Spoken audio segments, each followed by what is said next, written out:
प्रणव उपाध्याय की बड़ी खबर, दुनिया के 2 मोस्ट वांटेड आतंकियों के हाथ मिलाने का सबसे बड़ा सबूत एक वीडियो के तौर पर सामने आया। हिंदुस्तान की तबाही का मंसूबा पालने वाले हिजबुल मुजाहिदीन और लश्कर तैयबा के आतंकी इस्लामाबाद में एक मंच पर नजर आए और ये सनसनीखेज वीडियो न्यूज 18 इंडिया के हाथ लगा है। इस एक्सक्लूसिव वीडियो में दिख रहा है कि हिज्ब का मुखिया आतंकी सैयद सलाहुद्दीन को लश्कर के सरगना हाफिज सईद की तरफ से एक बंदूक बतौर तोहफे में दी जा रही है। हाफिज की गैर मौजूदगी में इन दिनों लश्कर की कमान संभाल रहा उसका ताला अब्दुल रहमान मक्की ये बंदूक सलाहुद्दीन को दे रहा है और मंच पर कह रहा है कि सैयद साहब की तरफ से ये बंदूक एक तोहफा है और इसी बंदूक से हिंदुस्तान फतेह होगा।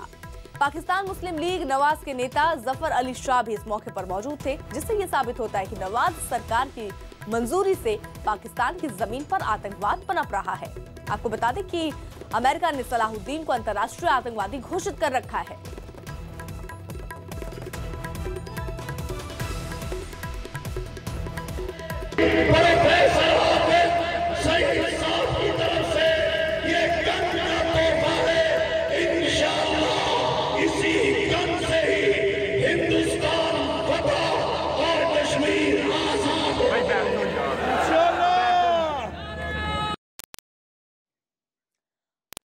हमारे साथ हमारे सहयोगी इस वक्त जुड़ चुके हैं। प्रणय, इस तरीके का जो ये वीडियो सामने आया कब का बताया जा रहा है और इससे क्या संदेश देना चाह रहे हैं? देखिए, ये हाल ही में शोधा कश्मीर कॉन्फ्रेंस पाकिस्तान में आयोजित की गई थी इस्लामाबाद का, ये उसी का वीडियो है और ये वीडियो संदेश देने की कोशिश, शायद 2 तरफा संदेश इसके देखे जा सकते हैं। पहली बात तो ये कि पाकिस्तान में आतंकवाद के खिलाफ चाहे जितने सवाल उठ रहे हों दुनिया भर में पाकिस्तान को लेके, लेकिन पाकिस्तान में इन आतंकी संगठनों की जो कार्रवाइयां हैं वो जारी हैं और लगातार फल फूल रही है, पनप रही है, क्योंकि जो पाकिस्तान PMLN जो पाकिस्तान की सत्तारूढ़ पार्टी है उसके नुमाइंदे की कॉन्फ्रेंस में उनकी मौजूदगी ये बताती है कि ये जो गतिविधियां हैं ये लगातार जारी रहनी है। दूसरी सबसे बड़ा संदेश देने की कोशिश ये है कि जिस तरीके से सुरक्षा बलों के ऑपरेशंस के बाद कश्मीर में हिजबुल मुजाहिदीन और लश्कर के बीच में दरार और टकरार की बात सामने आई थी, उसको कहीं न कहीं पाटने की कोशिश है, क्योंकि ये दिखाने की का प्रयास है कि जिस तरह की लीडरशिप दोनों इन आतंकी संगठनों की एक साथ है। जकीर रहमान लखवी और हाफिज सईद की नजरबंदी किए जाने के बाद अब्दुल रहमान मक्की बहुत कोशिश कर रहा है कि किसी तरीके से वो संगठन जो है वो इंटैक्ट रहे और उसी तरीके से सैयद सलाहुद्दीन को अमेरिका ने भले ही स्पेशली डेजिग्नेटेड ग्लोबल टेररिस्ट घोषित किया है, लेकिन उसका कद और जो रुतबा है वो बढ़ता नजर आ रहा है और इसीलिए जो है ये सारे लोग एक साथ एक मंच पर दिखने की कोशिश कर रहे हैं। शुक्रिया प्रणय। वहीं इन दिनों देश के कई इलाके भारी बारिश और बाढ़ की चपेट में है। असम से लेकर गुजरात तक बाढ़ ने तबाही मचाई हुई है। ओडिशा में भारी बारिश के बाद आई बाढ़ से काफी नुकसान हुआ। कई नदियों पर बने पुल टूट गए और लोग अपने घरों में फंसे हैं। इस दौरान ओडिशा के मुख्यमंत्री नवीन पटनायक ने भी बाढ़ प्रभावित इलाकों का जायजा लिया।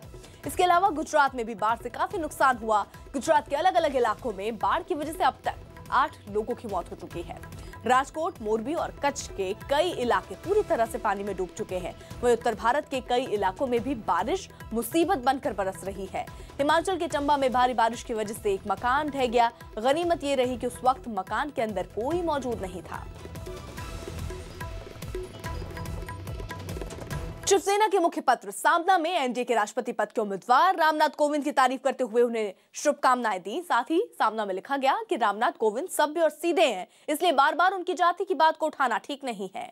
वो योग्य है और तीनों सेनाओं के प्रमुख के तौर पर जल्द ही राष्ट्रपति भवन जाने वाले हैं। एक काबिल व्यक्ति के तौर पर वो डॉक्टर अब्दुल कलाम और प्रणब मुखर्जी जैसे राष्ट्रपति की तरह ही इस प्रतिष्ठा को आगे बढ़ाएंगे। मीरा कुमार पर निशाना साधते हुए सामना में लिखा गया कि विपक्ष की राष्ट्रपति पद की उम्मीदवार मीरा कुमार को चुनाव में उतारना महज औपचारिकता है और उन्हें राजनीति विरासत में मिली है।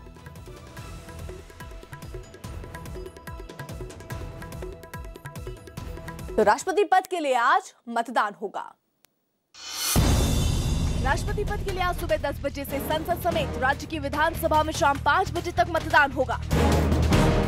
प्रधानमंत्री नरेंद्र मोदी ने गौरक्षा के नाम पर हिंसा फैलाने वालों के खिलाफ सभी राज्यों से सख्त कार्रवाई करने को कहा है। कांग्रेस अध्यक्ष सोनिया गांधी ने बीजेपी पर निशाना साधते हुए राष्ट्रपति चुनावों को संकुचित मानसिकता और सांप्रदायिक सोच के खिलाफ लड़ाई बताया है। आम आदमी पार्टी के फैसले से अलग पंजाब से विधायक एच.एस. फुल्का ने कांग्रेस को 1984 के दंगों के लिए जिम्मेदार ठहराते हुए मीरा कुमार को वोट देने से इनकार कर दिया है।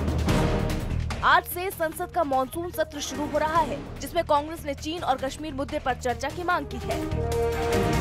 आज बीजेपी संसदीय दल की बैठक होने जा रही है, जिसमें उपराष्ट्रपति पद के उम्मीदवार पर फैसला लिया जाएगा। यूपी विधानसभा में विस्फोटक मिलने की जांच करने के लिए आज एनआईए की टीम लखनऊ पहुंच रही है। मिलिट्री कोर्ट से अपील खारिज करने के बाद भारतीय नागरिक कुलभूषण जाधव की दया याचिका पर अब पाकिस्तान के सेना प्रमुख कमर जावेद बाजवा अंतिम फैसला लेंगे।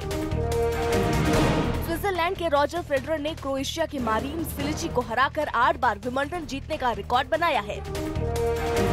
जम्मू कश्मीर हाईवे पर संदिग्ध आतंकियों की गतिविधियों को देखते हुए हाई अलर्ट जारी किया गया है। राजधानी दमिश्क में रूसी दूतावास के बाहर एक बम धमाका हो गया। गनीमत ये रही कि धमाके के वक्त कोई भी वहां मौजूद नहीं था। इस धमाके से ठीक 1 घंटे पहले दमिश्क के एक अस्पताल के बाहर भी जोरदार धमाका हुआ था, जिसमें 5 लोग घायल हो गए थे। रूस लंबे वक्त से सीरिया के राष्ट्रपति बशर अल असद का समर्थक रहा है और ऐसे में माना जा रहा है कि रूसी दूतावास के बाहर हुए धमाके को विद्रोहियों ने अंजाम दिया। हिमाचल के डलहौजी में भारत और थाईलैंड की सेना का साझा अभ्यास खत्म हो गया। इस साझा अभ्यास में दोनों देश के जो जवान हैं, उन्होंने मुश्किल हालात में दुश्मनों से निपटने और आतंकवादियों को ठिकाने लगाने के कई गुर एक दूसरे से साझा भी किए। मैत्री 17 नाम का ये साझा अभ्यास 14 दिन तक चला और इस दौरान डलहौजी के जंगल में दोनों देश के जवानों ने अपना हुनर दिखाया। इस अभ्यास में थाईलैंड आर्मी के 50 जवान शामिल थे। मिशन के आखिरी दिन हेलीकॉप्टर के जरिए एक घर में छिपे कुछ आतंकवादियों को ठिकाने लगाने का अभ्यास किया गया।